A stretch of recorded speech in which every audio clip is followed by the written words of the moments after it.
Around 6 a.m. on July 4, 2024, John Sexton was taking an early morning walk with his 6-year-old autistic son in Watonga, Oklahoma. While walking near a public alleyway, they were approached by Officer Joaquin Montoya of the Watonga Police Department, who was soon joined by Officer Monty Goodwin. The officers initiated the contact by claiming that Sexton's presence was suspicious given the early hour. Before we continue, if you find value in videos like this, please leave a like, subscribe to the channel, and turn on the notification bell. Hey, how you doing today? Yeah, where you heading off to? Just walking. Any specific location? Okay. Is this your son? Yes. All right. Hey, what's your name? You can tell him your name. No. All right. What's your name, sir? Johnny. Johnny. All right. All right, Johnny. Where you coming from? Just walking around. Just walking around? Yeah. All right. Enjoying this weather? Yeah. Gotcha. Well, we're checking up on you, man. You know. Just walk around. What the heck is this deal? Found it a little bit suspicious, you know. So, What? just walking around. Walking around is a little bit suspicious? I mean, What? technically not really, but I mean, it is pretty early in the morning. Just wondering what was going That's on. what we do. We get up early in the morning. You got your ID on you? What do I need an ID for? Because I just asked you for it. I don't need to show my ID. Okay, if you don't give me your ID, I'm going to take you to jail for failure to identify, because I've identified that you've been walking around down here at 5:30 in the morning. Yeah, we do that. No, you're not. Give me your ID. I don't have my ID on me because it's at the house. Okay, what's your name and date of birth? Huh? What's your name and date I of don't birth? know, but you can't run. I don't have. This is a state where I don't have to show my Okay, ID. turn around. You're gonna do this in front of my son? Yeah, turn around. Are you serious? Yeah, turn This around. is my son. Let me bring my son home first. No, turn around now. Bro, you need to, here, let me videotape this real quick. I want this on video. What are you doing to my son? Bro, this is fucked up. Son, it's okay? Bro, I promise you're gonna pay for this. You think? Yeah, I promise you that. We're walking around, there's nothing suspicious, I've done nothing criminal. I don't have my ID on me, I told you that. And what did I tell you? And you just slammed me on the ground because I was trying to record. Nope. What are you rolling me on the ground for? Dude, this is ridiculous. Man, look what you're doing to my fucking son. There's my phone right there, too. You're a punk ass bitch, you know that? Dude, I can't even believe you're doing this to my son because we was walking around on 4th of July.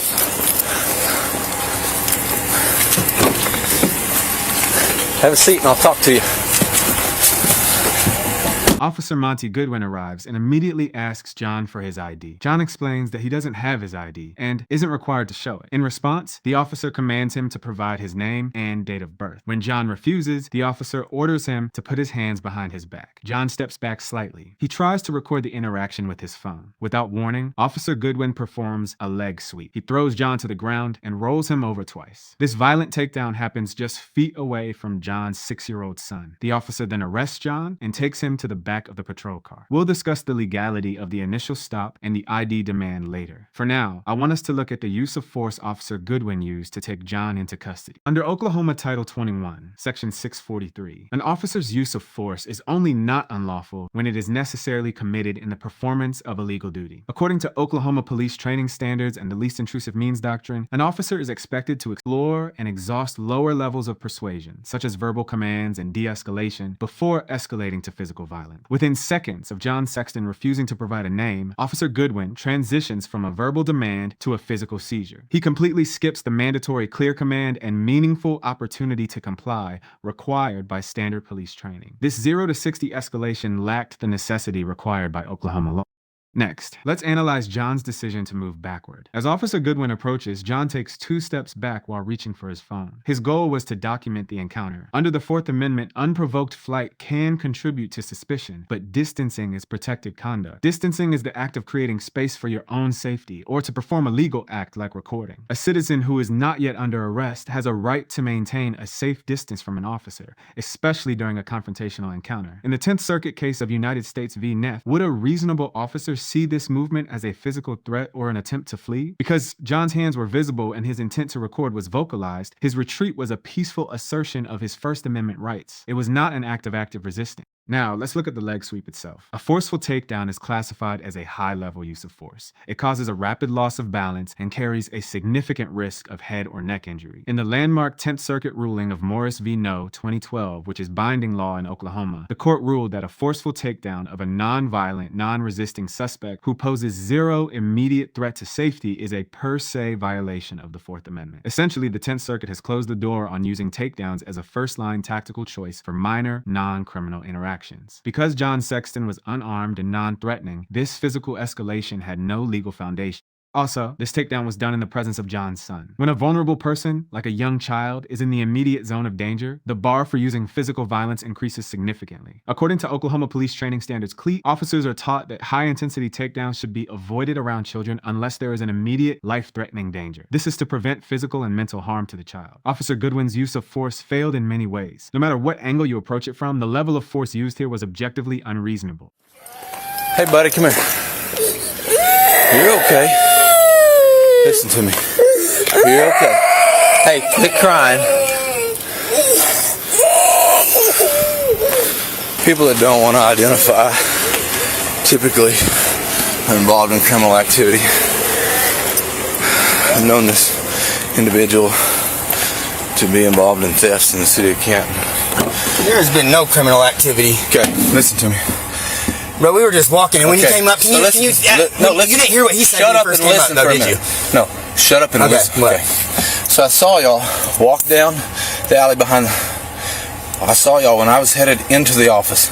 Walk down, walk across the street. Yes, sir. Then I got my unit ready. While getting my unit ready, man, I see y'all back in the alley you left from, okay? We will always walk from that alley around. That's our house is around that. Is that why we do that? I promise. We do it every morning. I'm surprised you haven't seen me. So here's the thing. That's fine and dandy, man.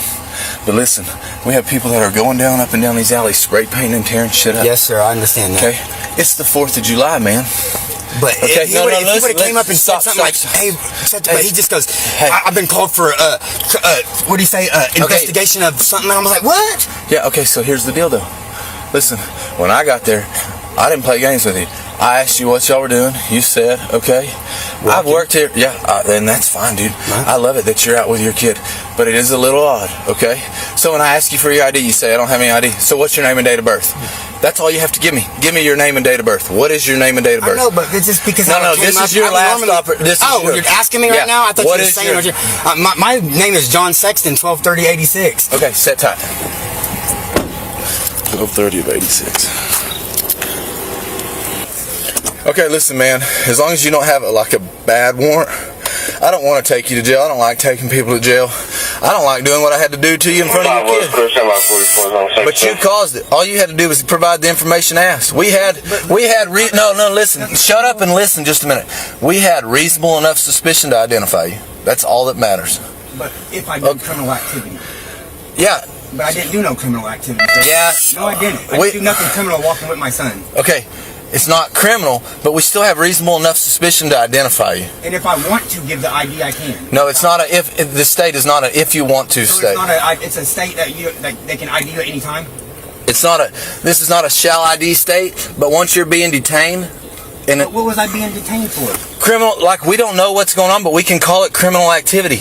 That's not, but I didn't do criminal activity, sir. That was Okay, man. Thrown down like that in front of my son. Officer Monty Goodwin makes a series of claims to justify John's detention. First, he points to the time, 5:30 a.m. Later, while in the patrol car, he tells John the area has a major problem with people spray painting and tagging buildings. This was his main justification. He even claimed that extra officers were patrolling for this exact reason. The deputy argues that these factors collectively gave him the reasonable articulable suspicion needed for the stop. He also claims that in Oklahoma, you are legally required to provide identification once you are detained. Being in an alleyway at 5:30 a.m. in an area with graffiti is a neutral fact, meaning the behavior is just as consistent with innocent activity as it is with criminal conduct. Legally, for a neutral fact to justify a detention, the officer must observe a plus factor. The U.S. Supreme Court settled this in the landmark case of Brown v. Texas, 1979. In that case, the court ruled that an officer cannot stop a citizen simply because they look suspicious in an area area with a reputation for crime. The court warned that allowing such stops would lead to arbitrary and oppressive police conduct. Unless the officers observed John Sexton carrying spray paint, peering into windows, or attempting to hide, his presence alone could not justify a detention. This brings us to the fruit of the poisonous tree doctrine. If the initial stop is unconstitutional, then every action that grows from it is also legally tainted. Because the officer lacked the reasonable articulable suspicion required to detain John in the first place, everything that followed was a constitutional nullity. The demand for ID, the violent takedown, and the resulting arrest for obstruction were all invalid from the start.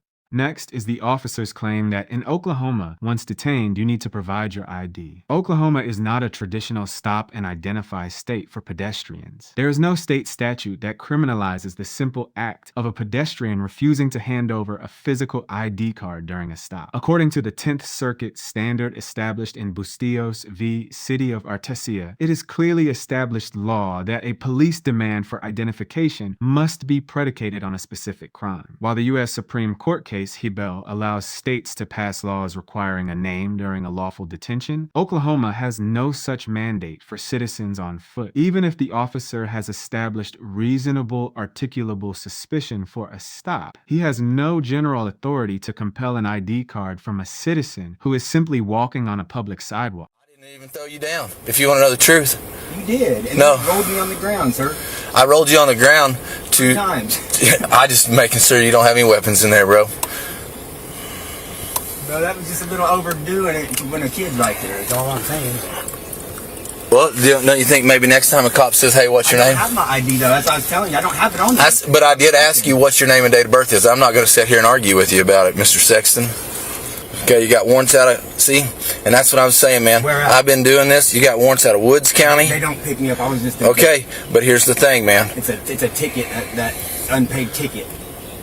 Okay. But here's the thing, man. Typically, when a cop's out with somebody and they don't want to identify, it leads us to believe that you are involved in more criminal activity than we need to. So that's why you heard me saying what I was saying, because I'm narrating for the camera. This is not my first day on the job, okay? And I'm going to tell you right now, man, I'm straight up with people. If I tell you to do something, you better be doing it. Does that make sense? Yeah, it makes sense, but... Hey, you know what? Maybe teach... I don't have to do, you know what I'm saying? Like, I just thought my son being there, it wasn't the right time to do all this shit. Yeah, well, you know what, man? At 5:30 in the morning? Bro, I get up 4 o'clock every morning. No, that's cool, man. 4 o'clock at night, I get up at 4 o'clock every morning. But put yourself in our position. Our job is to make certain that shit's not going on down here. We see all the spray painting. So I literally saw y'all cross right here at Prouty. Indians around here running around doing that bullshit. I got you, bro. How you getting along over there, boss? Huh? Yeah. He's got possible warrants. So when I was headed in, I saw him walk down the alley. And then when I moved my truck around to the covered stuff, you know you can park back there if you want, right? No, I didn't know. Yeah, you can, man.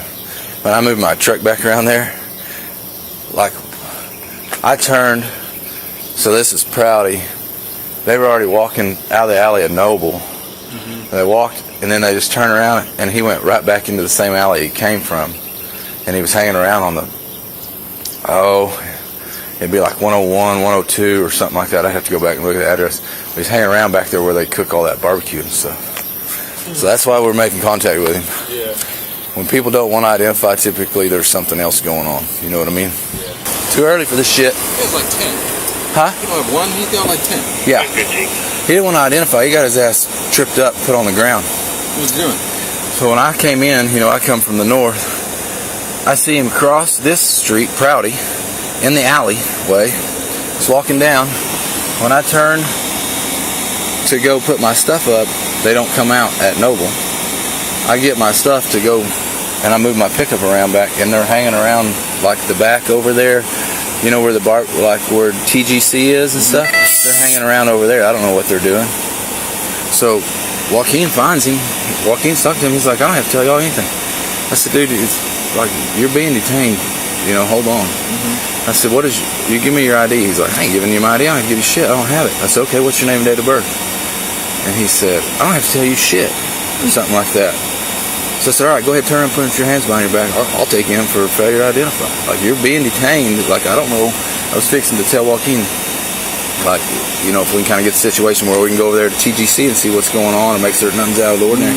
He's like, we're just out walking, man. We walk every day. Okay, that's cool. But how much crap goes on in these alleys, Jarrett? Yeah, right. Yeah, I know. So,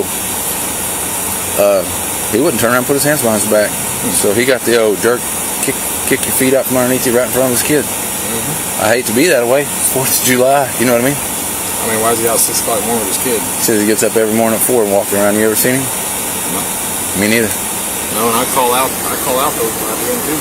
Yeah. I purposely drive down. I don't think I'm out of the scope of my job, do you? No.